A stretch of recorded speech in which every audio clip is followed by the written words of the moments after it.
우리 다 같이 사도신경으로 신앙 고백하시면서 우리 고난주간 특별 새벽 예배 하나님 앞에 드리겠습니다. 전능하사 천지를 만드신 하나님 아버지를 내가 믿사오며 그 외아들 우리 주 예수 그리스도를 믿사오니 이는 성령으로 잉태하사 동정녀 마리아에게 나시고 본디오 빌라도에게 고난을 받으사 십자가에 못 박혀 죽으시고 장사한 지 사흘 만에 죽은 자 가운데서 다시 살아나시며 하늘에 오르사 전능하신 하나님 우편에 앉아 계시다가 저리로서 산 자와 죽은 자를 심판하러 오시리라. 성령을 믿사오며 거룩한 공회와 성도가 서로 교통하는 것과 죄를 사하여 주시는 것과 몸이 다시 사는 것과 영원히 사는 것을 믿사옵나이다. 아멘. 우리 다 같이 찬송가 413장 우리 함께 같이 찬송하겠습니다. 찬송가 413장 우리 함께 같이 찬송합니다. 찬송가 413장입니다.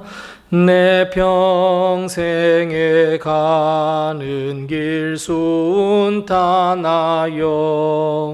늘 잔잔한 강 같든지 큰 풍파로 무섭고 어렵든지 나의 영혼은 늘 편하다. 내 영혼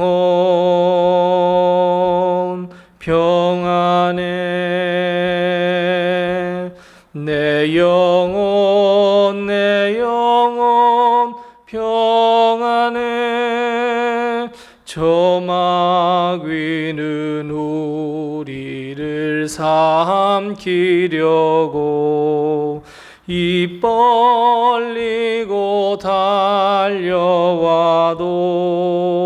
주 예수는 우리의 대장 되니 끝내 싸워서 이기리라. 내 영혼 평안해. 내 영혼 평안해. 내 지은 죄 주홍빛 같더라도 주 예수께 달되면 그 십자가 피로써 다시 스사 흰 눈보다 더 정하리라. 내 영혼 평안해. 내 영혼 평안해. 저 공중에 구름이 일어나며 큰 나팔이 울릴 때에 주 오셔서 세상을 심판해도 나의 영혼은 겁없으리. 내 영혼 평안해. 내 영혼 평안해. 아멘. 오늘 시간 하나님께서 우리 주시는 말씀은 요한복음 16장 25절 말씀부터 33절 말씀입니다.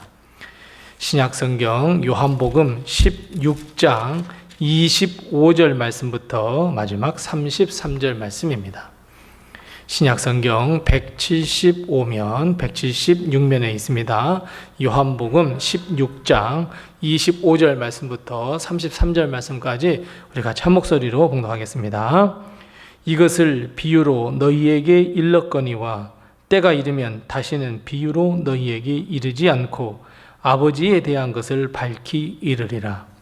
그날에 너희가 내 이름으로 구할 것이요 내가 너희를 위하여 아버지께 구하겠다 하는 말이 아니니 이는 너희가 나를 사랑하고 또 내가 하나님께로부터 온 줄 믿었으므로 아버지께서 친히 너희를 사랑하심이라.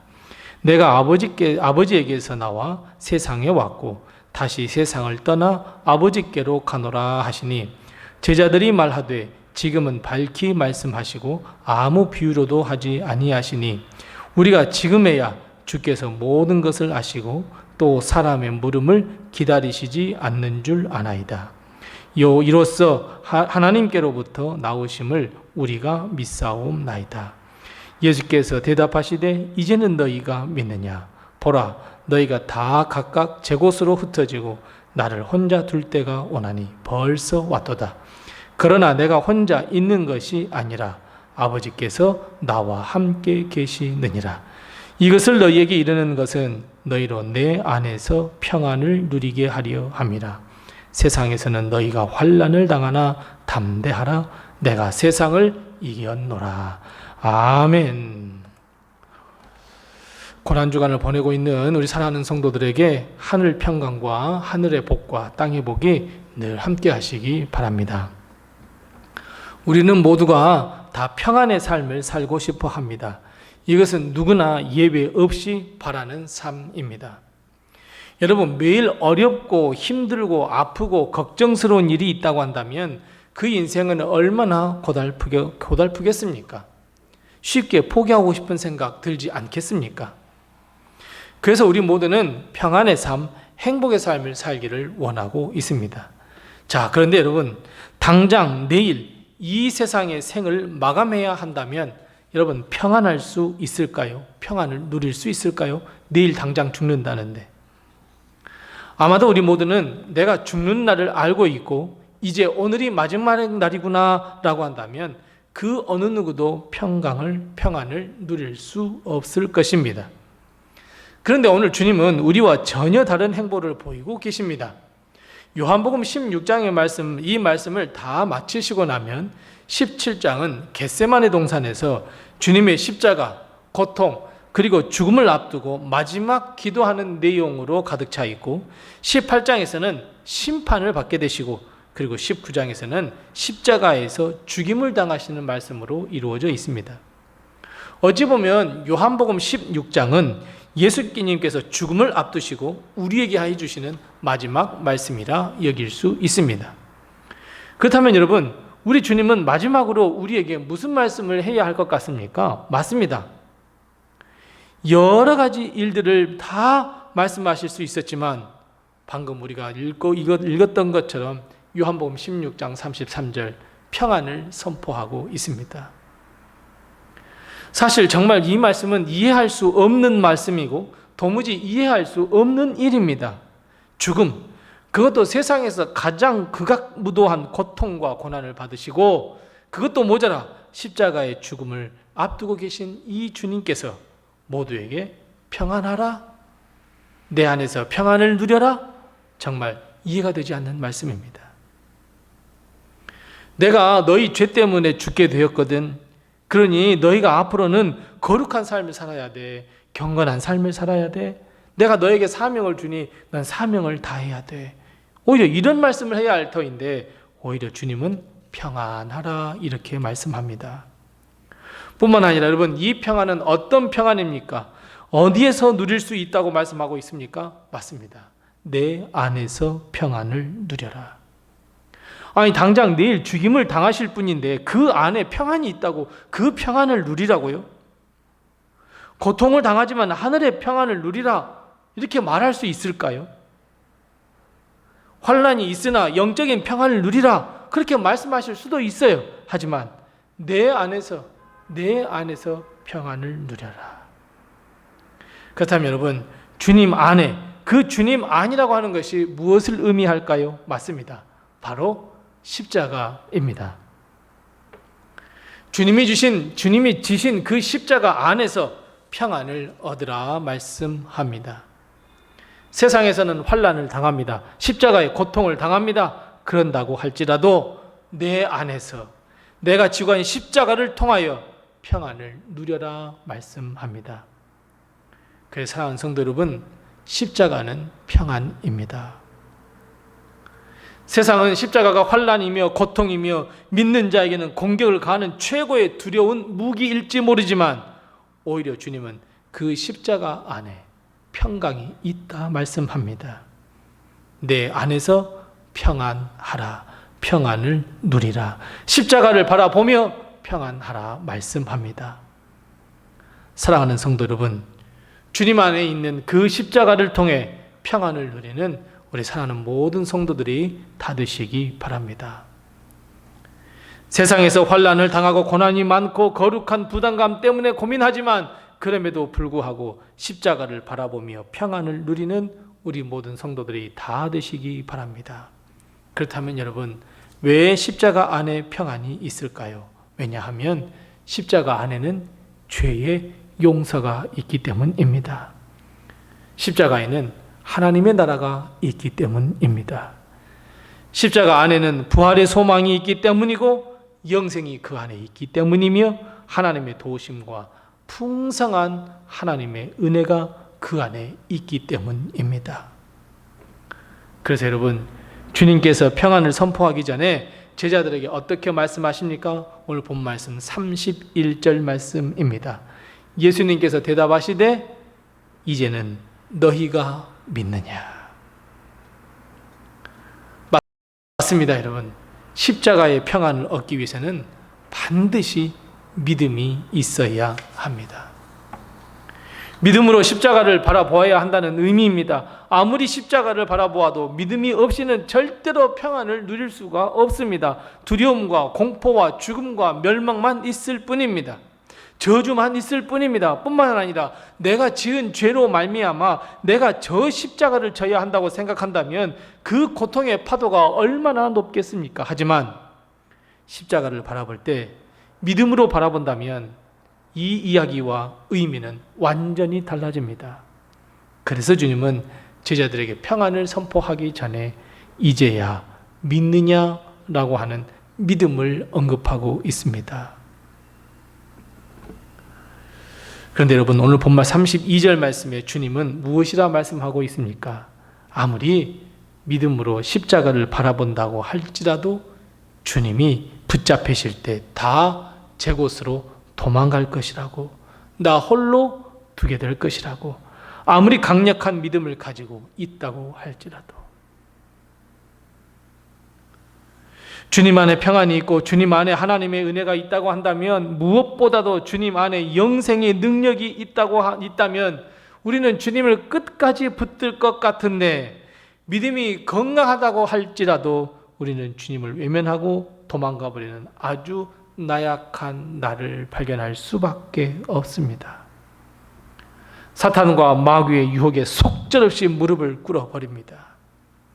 매일매일 나는 믿음 안에 살 거야 라고 결단한다고 한들 우리 앞에 환난과 시험이 닥칠 때, 아니 그런 어려움이 없다고 할지라도 우리는 쉽게 믿음을 저버립니다.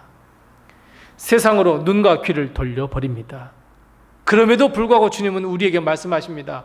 그래도 너희가 세상에서 환난을 당하나 내 안에서 평안을 누려라. 너희들이 다 나를 버리고 도망간다고 할지라도 하나님이 나와 함께하니 나는 평안하다. 그리고 너희는 그 평안을 맛보아 알지어다 말씀하고 있습니다. 세상에서 너희가 환난을 당하지만, 실패하지만, 믿음을 때로는 저버리지만 그래도 믿음을 회복하여 십자가를 바라보고 그 안에서 평안을 누리라 말씀합니다.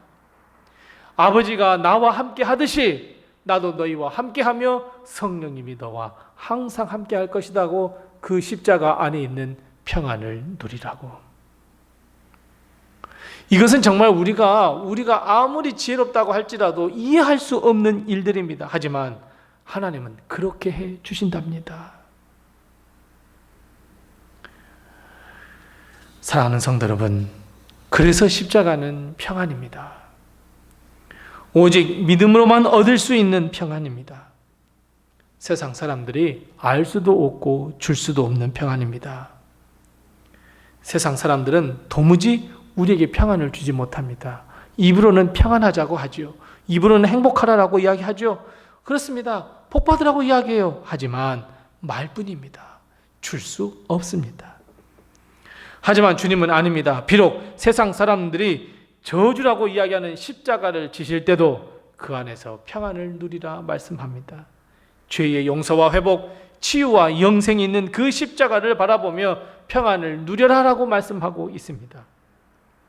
우리 주위에 환난과 고통, 유혹과 시험이 닥쳐온다고 할지라도 십자가를 바라보며 평안을 누리라 말씀하고 있습니다.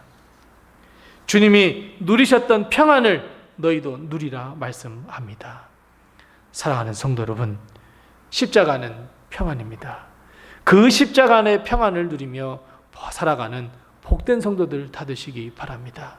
십자가의 평안, 믿음으로만 얻을 수 있다는 것을 꼭 깨달으시고 믿음으로 십자가 안에 있는 평안을 누리며 살아가는 우리 성도들 다 되시기 바랍니다. 기도하겠습니다. 우리 함께 기도할 때 두 가지로 먼저 기도합니다. 첫 번째 기도합니다. 주님, 주의 평안을 내게도 허락하옵소서 기도하십시다. 두 번째 기도할 것은 주님이 항상 동행하시며 주님이 항상 은혜를 베풀어 주심을 우리가 믿고 십자가의 평강을 누리게 해달라고 우리 함께 같이 기도하시고 이번 9월절에 하나님 꼭 전도대 상자가 함께 나와 예배드릴 수 있도록 해달라고 전도대 상자의 이름을 부르며 기도하겠습니다.